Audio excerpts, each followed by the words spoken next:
वहाँ से गोली चलती है और वो गोली मेरे कान के पास से निकलती है। मैं अपने साथियों को कहता हूँ कि गोली चली है। पहले मुझे लगा उस आवाज़ से लगा पटाखा है, लेकिन बाद में जब वो वाइब्रेशन हुई जाते हुए तो मुझे एहसास हुआ गोली, और वो गाड़ी में टकराई भी। फिर दूसरी गोली जब मुझे लगी, बुलेट जो चीरती हुई लोहे के हिस्से को गाड़ी के, और वो मुझे लगी, तब मुझे एहसास हुआ कि हम घिर गए। फिर तीसरी गोली चली, इसने मेरा आगे वाला शीशा पूरा डैमेज कर दिया। चौथी गोली पे मैं नीचे हो गया, जो गोली आपने देखा कि वो सीधी उसमें लगी। अगर मैं नीचे ना होता तो वो मेरी छाती के आर पार चली जाती। फिर वो गाड़ी 10 मीटर आगे जाकर रुक जाती है।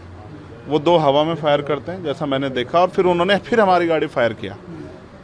वो गाड़ी के वो फायर जो है गाड़ी के नंबर प्लेट पे लगी। मेरा ये मानना है, उनको ऐसा लगा होगा कि हमने जो काम करने आए थे वो कर दिया, अब ये मर गया शायद, जैसा पहले कई घटना में हो। फिर वो शायद सरेंडर करने के मूड में थे, लेकिन जैसे ही मनीष ने गाड़ी को मेरे कहे से यू टर्न लिया, उनको समझ आया कि ये जिंदा है, तब वो वहाँ से भागे।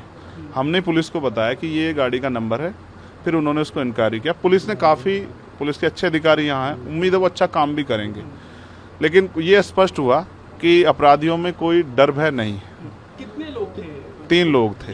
2 लोग असले से हमला कर रहे थे, एक व्यक्ति गाड़ी चला रहा था। चंद्रशेखर जी, कोई थ्रेट कॉल आया हो आपको इससे पहले, कोई धमकी? पिछले कई सालों से आ रही है। मैं लगातार पुलिस को इंटीमेट भी करता रहता हूँ। मैंने डीजीपी को भी लिखा, गृह मंत्री को भी लिखा, मुख्यमंत्री को भी लिखा, यहाँ के पहले एसएसपी डीएम थे उनको भी लिखा। लेकिन डीएम साहब जो पिछले थे, अखिलेश सिंह जी, उन्होंने साफ मना कर दिया कि चीफ मिनिस्टर नहीं चाहते चंद्रशेखर को सुरक्षा दी जाए। मेरे आज भी याद है ये बात, क्योंकि मैंने एलआईयू के अधिकारी द्वारा पूछा कि भाई मैंने आपको बताया थ्रेट भी है, फिर क्यों नहीं हो रहा है? तो उन्होंने कहा भाई ये सरकार का मामला, सरकार चाहे तो दे सकती है। तो मैं चाहता हूँ मुख्यमंत्री इंतजार कर रहे हैं कब चंद्रशेखर मरे, उनका काम आसान हो। लेकिन उनको ये नहीं पता कि गरीबों की, कमजोरों की, शोषितों की बात करने वाला चंद्रशेखर इतनी आसानी से उनकी रास्ते में से नहीं हटेगा। अतीक अशरफ के साथ जैसा हुआ वैसा ही कुछ होने वाला था, ऐसा आपको लगता है?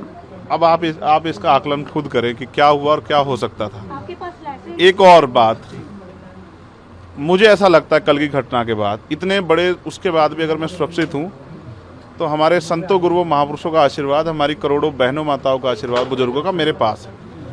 और मैं जो जिम्मेदारी मैं लेके मैदान में आया हूँ, बाबा साहब अम्बेडकर, माननीय काशीराम साहब, सदगुरु रविदास जी का जो बेगमपुरा राज का सपना है, मानवता के राज का सपना है, संविधान को लागू कराने का है, इन वर्गों को अधिकार देने का है, जब तक वो पूरा नहीं होगा मैं कहीं जाने वाला भी नहीं। गाड़ी को मीरकपुर में छोड़कर अपराधी भाग जाते हैं, तो उसको कुछ और बता रहे, उसको कहानी कुछ और नया मोड़ देने की कोशिश हो सकता है वो चाहते थे जो गुजरों और दलित समाज में एकता बनी है वो एकता टूट जाए। ये होगा ही नहीं कभी, ठीक है, ये नहीं हो सकता है। पंचायत आप लोग कर रहे हैं अपनी मांगों को लेकर? हमारी लीडरशिप ने ये निर्णय लिया है कि जब 24 घंटे में गिरफ्तारी नहीं हुई तो हमें अपने लोगों को भी जवाब देना है, तो इसलिए शायद उन्होंने 3 तारीख का समय रखा।